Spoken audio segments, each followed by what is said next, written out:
ایران، یہ تنازع آج ایک ایسے موڑ پر ہے جسے ایک خطرناک جال کہا جا سکتا ہے۔ پروفیسر رابرٹ پیپ کا تجزیہ ہمیں بتاتا ہے کہ اس میں کوئی بھی آپشن، کوئی بھی راستہ اچھا نہیں ہے۔ تو آخر یہ صورتحال اتنی پیچیدہ اور خطرناک بن کیسے گئی؟ چلیے دیکھتے ہیں۔ تو بات شروع ہوتی ہے اس چونکا دینے والے دعوے سے کہ امریکی کارروائیوں نے ایران کو کمزور نہیں کیا بلکہ الٹا اسے مزید مضبوط بنا دیا ہے۔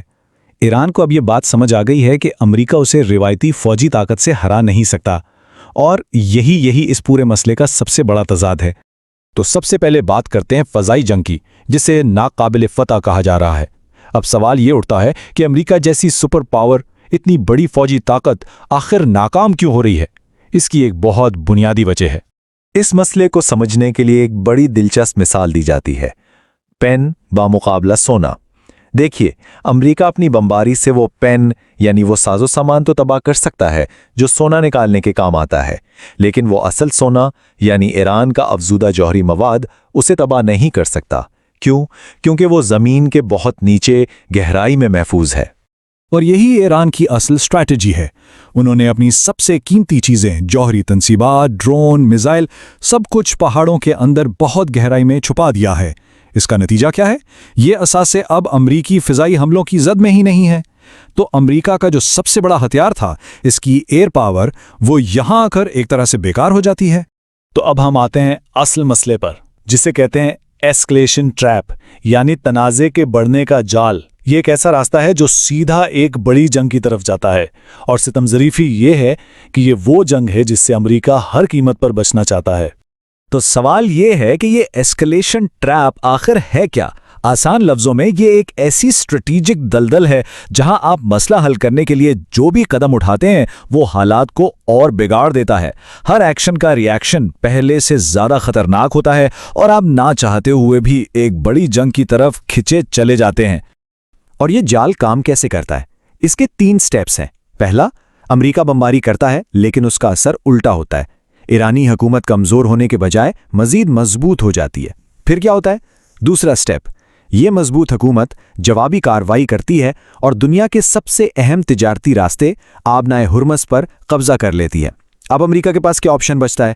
تیسرا اور آخری سٹیپ، امریکہ مجبور ہو جاتا ہے کہ آبنائے ہرمز کو چھڑانے کے لیے زمینی فوج بھیجے، جو کہ ایک تباہی کا سیدھا راستہ ہے۔ اور یہی جال امریکہ کو ایک ایسے دوراہے پر لے آیا ہے، ایک ایسا موڑ جہاں دونوں راستے صرف اور صرف تباہی کی طرف جاتے ہیں۔ تو اب امریکہ کے سامنے 2 آپشنز ہیں، اور دونوں ہی ناقابل تصور ہیں۔ پہلا آپشن، ایک بڑی خونی زمینی جنگ چھیڑ دیں تاکہ تیل کے ذخائر اور جوہری مواد پر قبضہ کیا جا سکے۔ دوسرا آپشن، پیچھے ہٹ جائیں اور ایران کو ایک ایٹمی طاقت بننے دیں، ایک ایسی طاقت جو دنیا کا چوتھا بڑا پاور سینٹر بن جائے۔ سوچیں، دونوں میں سے کوئی بھی آپشن امریکہ کے لیے قابل قبول نہیں ہے۔ اچھا، اگر زمینی جنگ ہوتی ہے تو اس کی حقیقت کیا ہوگی؟ یہ کوئی آسان جنگ نہیں ہوگی۔ یہ مشکل پہاڑی علاقوں میں ایک لمبی اور خونی جنگ ہوگی جس میں بھاری جانی نقصان کا اندیشہ ہے۔ اور سب سے خطرناک بات، جیسے ہی امریکی فوجی ہلاک ہونا شروع ہوں گے، ملک کے اندر سے جنگ کو انجام تک پہنچانے کا سیاسی دباؤ اتنا بڑھ جائے گا کہ واپسی ناممکن ہو جائے گی۔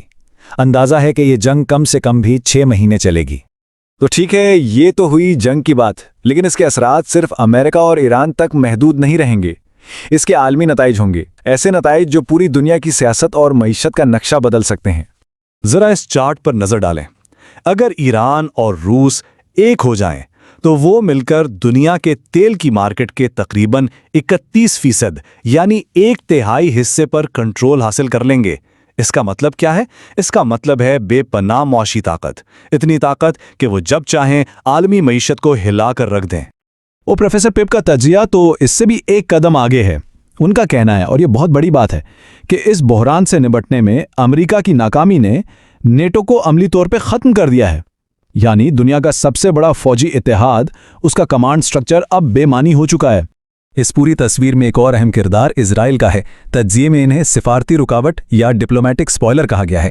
دعویٰ یہ ہے کہ جب بھی امریکہ نے ایرانی مذاکرات کاروں سے ملنے کی کوشش کی، اسرائیل نے مبینہ طور پر انہیں ہلاک کر کے امن کی کوششوں کو سبوتاژ کیا۔ تو اتنی پیچیدہ صورتحال میں کیا اس جال سے نکلنے کا کوئی راستہ ہے؟ کوئی سفارتی حل؟ کوئی آف ریمپ؟ یہ آخری اور سب سے اہم سوال ہے۔ تجزیے میں ایک حل تو پیش کیا گیا ہے، لیکن وہ بہت مشکل ہے۔ حل یہ ہے کہ امریکہ ایک قانون پاس کرے، ایک پابند قانون، کہ اگر اسرائیل نے ایران پر حملہ کیا تو اس کی ساری فنڈنگ روک دی جائے گی۔ اس گارنٹی کے بدلے میں ایران اپنی جوہری تنصیبات کے مکمل معائنے کی اجازت دے گا، اور صرف یہی نہیں، اسرائیل کو بھی جوہری عدم پھیلاؤ کے معاہدے میں شامل ہونا پڑے گا۔ اب یہ حل سننے میں تو بہت جامع لگتا ہے، لیکن سیاسی طور پر اسے تقریباً ناممکن مانا جاتا ہے۔